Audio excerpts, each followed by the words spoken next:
Hey everybody, it's Jeff, it's Whitestone, and I have been working for the last, I'd say probably 15 years with a wonderful way to basically begin stepping into your wholeness. And so we have these sub-personalities inside of our brain that want to keep us safe, right? And it's what we call our fears.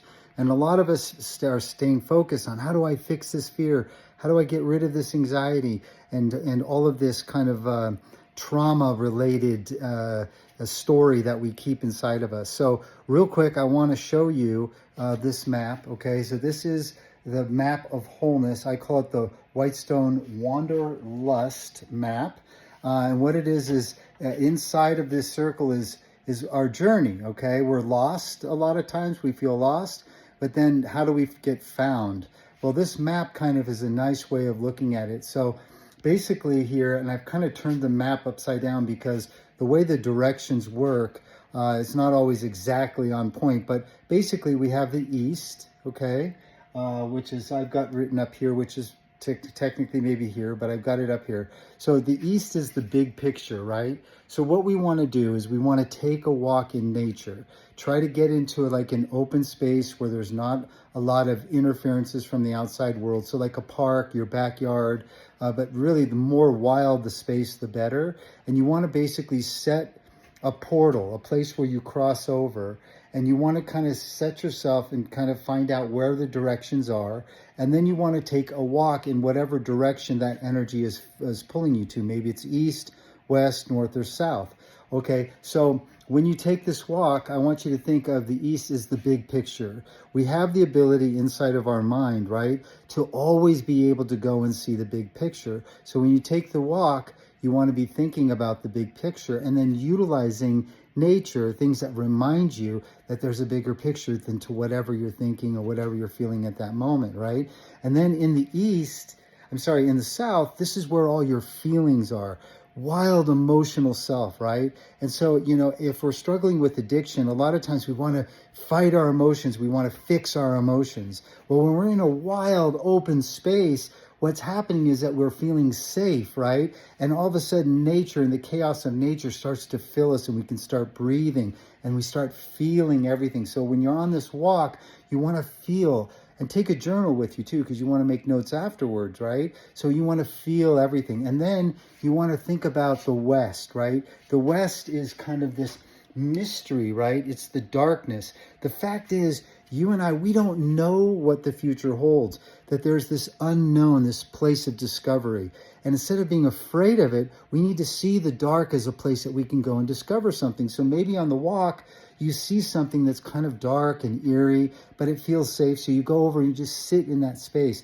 And the whole idea here is you want to embody the experience when you take the walk, right? So basically you're looking at the darkness, you're trusting the mystery while you're on the walk. In the north, right, is the self-care. Just by taking the walk alone and putting yourself into that nature-based environment, you're doing something really good for yourself. And that's the very first step, right? It's like, oh, I can actually do things to take care of myself. And you can do a reflection like, what do I need today? What do I really need? What are the most important things I need to do? Maybe it's eat better. Maybe it's exercise, getting out, taking a walk, picking up the phone, calling somebody. There's so many good things that we can do in order to take care of ourselves, right? So that's basically the four directions. Now, these are the four facets of our wholeness. And when we start to embody the big picture, right? All of our emotions, the darkness, and being curious about what's in the dark, not resisting it. And when we're in the wilderness, it's a safe place to explore. Everything belongs, right? And in the north, just by doing the walk, we're starting to feel better. So we start asking ourselves, what do I need to do to take care of myself? Now, I've been doing this practice for a long time, and one of the things that's coming is a creative force. So do you like photography? Do you write? Do you play music? Do you like to dance? Maybe think back to your childhood. Maybe you forgot how to really have fun, right? Enjoy life.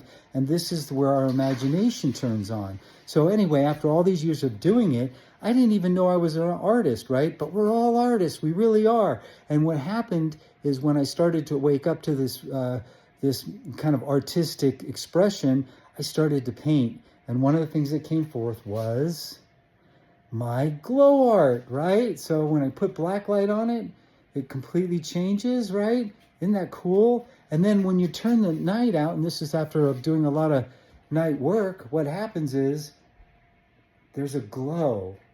So no matter how dark it gets, when we basically step into our resources, which is, again, our ability to see the big picture, the ability to feel everything, right? The ability to do something to take care of ourselves. And then, of course, this idea of going out into the dark and really embracing the darkness, not resisting it. You see, the resistance is what causes the pain. So if we have grief, we need to feel the grief. If we have joy, let's embody the joy. And then the more advanced work is you start to basically make friends with the animate world, things in nature that can basically give you a real sense of satisfaction. So that's a very short course in the work that I do. And obviously I do intensives on this. I do personal coaching. I'm writing a book right now. And you can see I do a lot of paintings, right? All of these paintings, they have the black light, right? The black light. And then they have, the glow. So just to give you an idea that we all have a glow, we all have a gem within us, a creative spirit, and that creative spirit comes from the ability to step into our imagination and our wholeness. All we have to do is that every day. And when we're doing that exercise, then we're more open and prepared and physically well to be prepared for whatever the mystery is without judgment. So if it's a death, yes, that hurts, it's painful, but we feel it, we walk through it. We know that there's something on the other side of it. Maybe it's a divorce, maybe it's something that we've had to let go of. Yes, it's difficult, but when we learn these techniques, we can step into it, right? And we trust that emotion to bring us into some new understanding, some new experience. And then we can share that and connect with other people. And I have to end with that. You have to connect with others. So I know the video went a little long, but man, I did this in less than 10 minutes, so I feel good about it. If you want more information about this, reach out to me.